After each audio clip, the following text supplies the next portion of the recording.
tama, dito naman tayo sa lungsod ng Maynila dahil nagkaroon po ng malakas na pagsabog.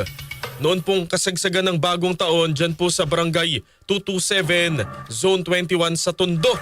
Makikibalita po tayo sa tagapagsalita ng Manila Police District, si Police Major Philip Ines. Good morning po and Happy New Year, sir. Good morning!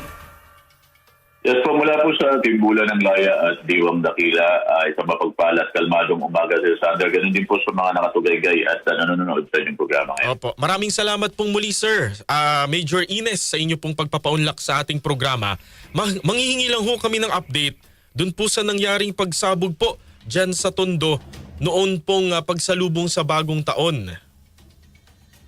Yes, Sander, base po doon sa post-gas investigation ng ating DECO MPD o yung ating District Explosive and Canine Unit, ay meron pong pagsabog na nangyari dito po sa nasabing barangay sa 227 po ito sa Tondo, Manila. Ganap pong alas 12:11 ng madaling araw, yung kasansagan po ito ng pagputok. Kung saan nagkaroon po ito ng multiple damage to property. Yung mga na-damage po dito, yung tricycle, meron po dito motorcycle, yung mga kagamitan pambahay na damage din po.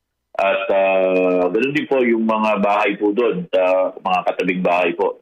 At ang estimate po dito estimate po nila dito ay mga 50,000 po yung value ng mga nasira.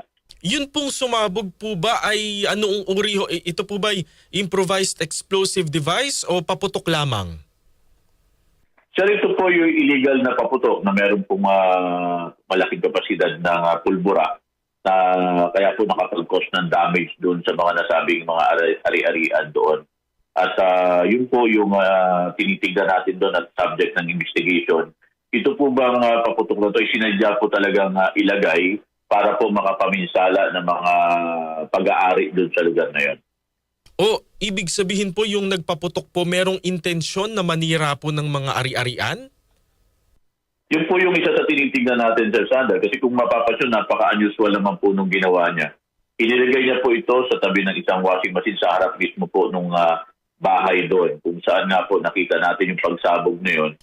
Ay hindi lamang po doon. May mga katabi pang mga motor ito, tricycle ito, na alam niya pag sumabog talaga ito, ay marami po talaga masisirang mga kagamitan. At yun po yung tinitignan natin kung ito po ba ay intention talaga niyang gawin na ilagay doon para makapanira po ng mga properties doon. Opo. Yun hong naghagis po nung paputok, ito po ba ay nasa inyo na pong pangasiwa o iniimbestigahan pa po at hinahanap pa siya? Base po doon sa CCTV natin, kuha nating CCTV at nakita ko na rin po. Hindi po ito nilagay, kundi inilagay po ito. Doon po sa lugar na yun. At sa ngayon po, kausap ko rin po yung station commander na nakakasakop doon sa lugar. Nagkakandak po sila ng thorough investigation at pangunguha po ng mga testigo dito po sa ikalilinaw nitong kaso na ito. Opo, kung gayon po, ano ho yung mga posibleng kasong maaring kaharapin po nung nagsindi ng paputok? Kung malalaman po natin na talagang sinadya niya ito, maaari po siya makaharap dito po sa ating batas na nagre-regulate dito sa mga paggamit ng mga illegal na paputok. At syempre po, yung ikakaso sa kanya dito, yung pong pagkapinsala po ng mga kagamitan dito, yung damage to property po. At meron din po tayo ditong dalawa na nagkaroon po ng minor injuries, isa pong minor de edad at saka isang senior citizen. Pero mga minor injuries lang po ito. Opo, may nasugatan pala na dalawa. Yes po.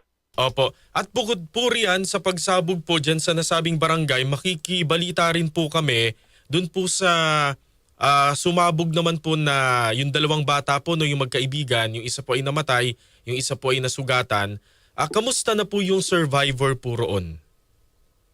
Sa huling bulletin po natin, naka-confine pa rin po siya sa hospital at nung nakaraan na po nagkaroon ng public announcement yung mga doktor niya na naoperahan na po ito pero wala pa po siya sa stable condition. Sa ngayon po, yun lang po yung mga na-impormasyon na nakaalap natin tungkol po sa sitwasyon ng bata na yun. Opo, pero ipapursue pa ho ba yung pagkakaso doon po sa mga nag-iwan ng paputok?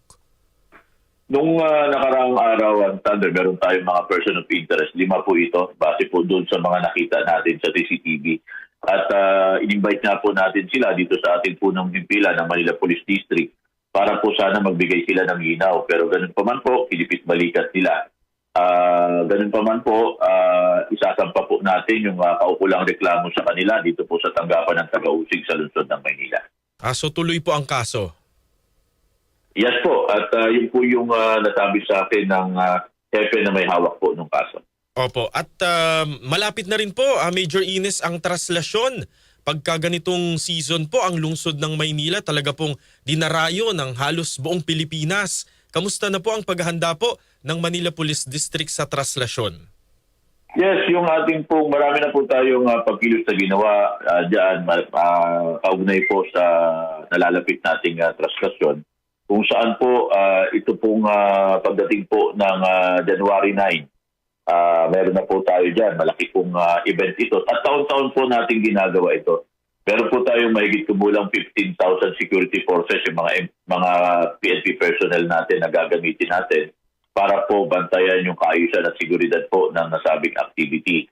At hindi pa po kasama dyan, Sir Sander, yung ating other government agency na taon-taon tumutulong sa atin.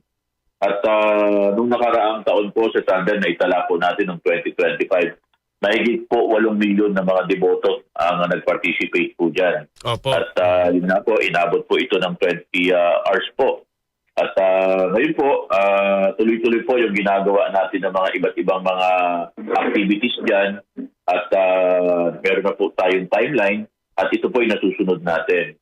Masasabi natin na all is set na po ito, pero ganun pa man po, hindi po tayo nagpapakampante at para po walang puwang na magkamali tayo sa paglalatag ng seguridad.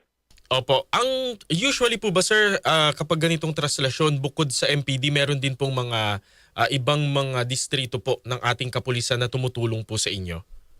Yes po, tinutulungan po tayo ng iba't iba po nating region na police office. Katulad po ng region 3 natin, yung ating Pro 3 natin. At ganoon din po na yung Pro 4A natin, yung sa Calabarzon po, tumutulong din po sa atin yan. At yung iba't iba pong district ng Metro Manila, tumutulong po sa atin yan. At kasama na rin po yung regional headquarters natin para po bantayan yung ating mga kababayan dito sa lungsod ng Manila. Opo, panghuli na lamang po, yun hubang, tama ho ba na heightened alert po ang MPD since Pasko? Hanggang kailan po yun mananatili? Yes po, yun pa rin po yung antas ng ating seguridad at yun nga po, titingnan natin kung bago po sumapit po ang traslasyon, kung iaangat po natin sa full alert status. Ganun pa man po, Sir Sander, palagi pong nakaangat yung ating palasag at nakaumang po yung ating tabak laban po sa manliligalig at balak po manligalig ng ating lugar sa Nikalaan. Ayan, at I'm very sure ang mga taga Maynila po, nagpapasalamat po sa inyong pagiging alerto simula pa ho nitong mga nagdaang buwan. Sunod-sunod po yung ating mga aktibidad. Maraming salamat po, Major Ines. Yes po, Sir Sander, makakaasa po kayo. Walang markadong pula po ang mga kalendaryo ng mga Police Maynila. Sa ngalan po ng aming PNP, ng aming pong Regional Director at ang aming pong District Director, ang aming pong punong taga-Timon, Brigadier General Arnold Evangelista Abad, makakaasa po kayo sa mabilis, nararamdaman at ikalidad na serbisyo para po sa Manileño. Sa kalmadong umaga po. Maraming salamat po, Police Major Philip Ines, ang tagapagsalita po ng Manila Police District. Walang markadong pula sa kalendaryo ng pulisya. Pati na rin sa media. Pero yung iba pwedeng mag-leave. Pwede naman mag-holiday. Oo. Ganun po talaga eh. Ito po yung kanilang sinumpaang tungkulin, yun pong mga nasa ospital, mga nagtatrabaho po sa ating PNP, AFP, etc., Philippine Coast Guard. Wala po talagang baka-bakasyon. Ano po? Nagpapasalamat tayo dahil habang ang marami po sa ating mga kababayan ay nag-e-enjoy, nagpapahinga muna sa ating po mga holiday, meron tayong mga tagapagbantay. Ano po? Sa ating mga lansangan, sa mga matataong lugar.